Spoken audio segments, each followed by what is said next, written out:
But where would he be when he's released on earth?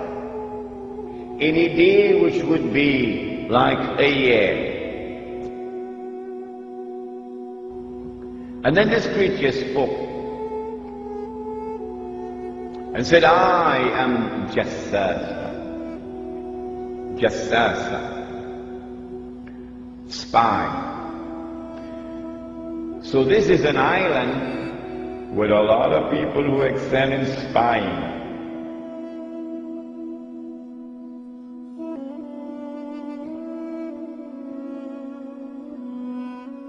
11th century Europe was ruled by the Church, which held a firm grip on the hearts and minds of the people.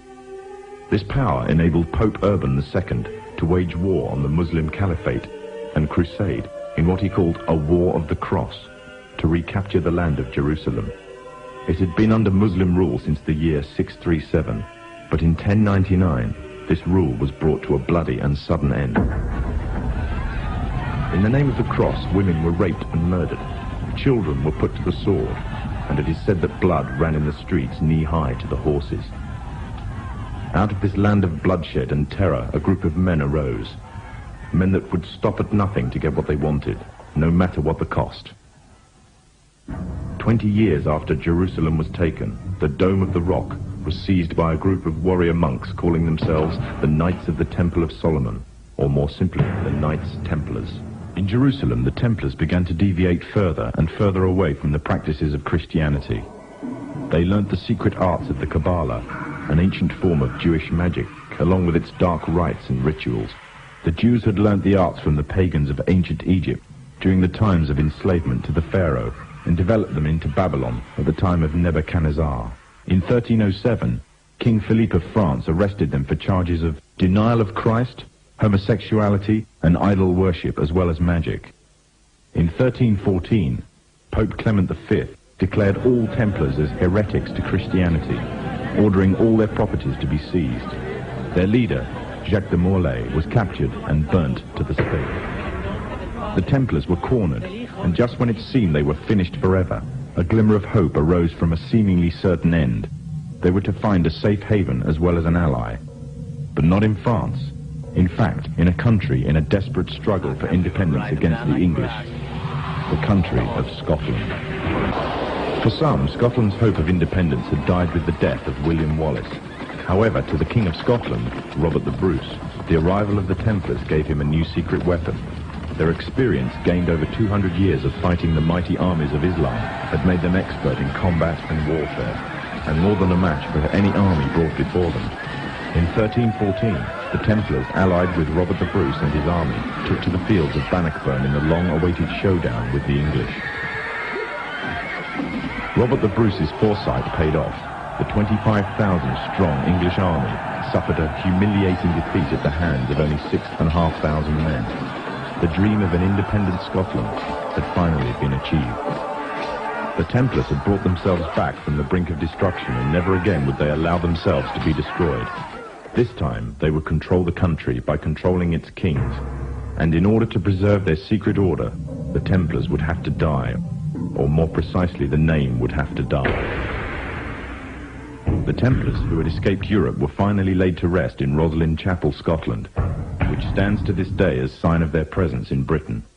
Their descendants became the true power of Scotland. In 1603, the death of Queen Elizabeth I left England without an heir to the throne.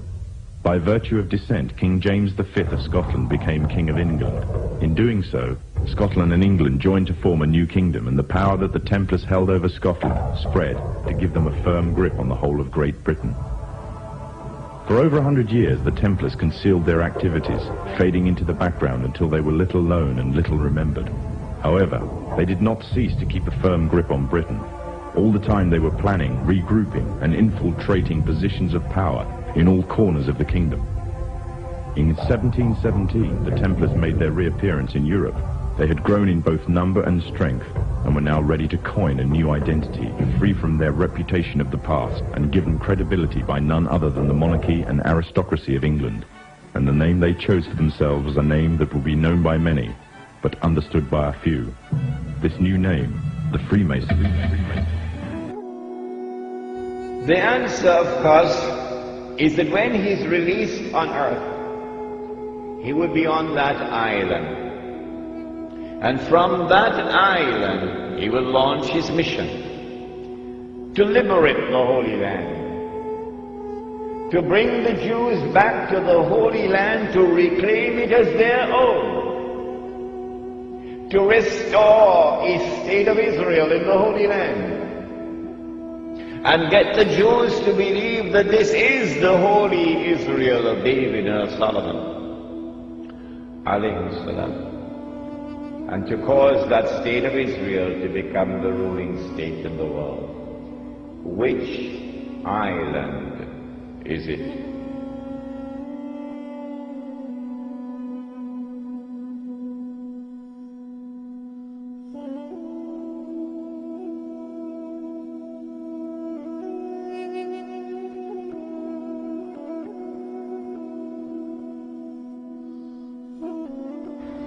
An amazing thing has happened. The British government did something which was incredibly strange and mysterious. In Britain, which is now the prince of the secular world, the secular world takes religion out of politics. And Britain is the prince of the secular world. Britain issues a declaration known as the Balfour Declaration in November 1917 that it is the intention of His Majesty's government to work for the establishment of a Jewish national home in the Holy Land. Did you hear that? The only thing stranger than that ever occurred in history was the day that the cow jumped over the moon. Why would a secular state, which leads the world of secular states, declare its intention to work for the establishment of a Jewish national home, meaning a Jewish state, in the Holy Land? 2 months later, this was October 1917, in December 1917, it is the British Army, led by General Allenby, which defeats the Ottoman Islamic Army and liberates the Holy Land.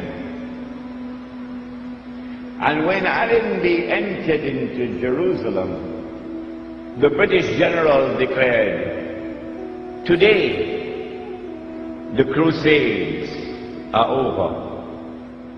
Oh, but the Crusades were supposed to have been Christian wars. And you are now a secular state. You're not a Christian state, you're a secular state. How come a secular Britain is continuing a crusade started by the Pope 1,000 years before? That's strange. That is incredibly strange. Between 1918 and 1948, it is the island of Britain which ruled over the Holy Land on a mandate conferred by the League of Nations.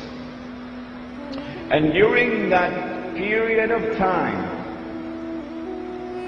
with tremendous deception, while pretending to keep the Jews out, Britain opened the doors for the Jews of Europe to enter into the Holy Land. and to reclaim it as their own.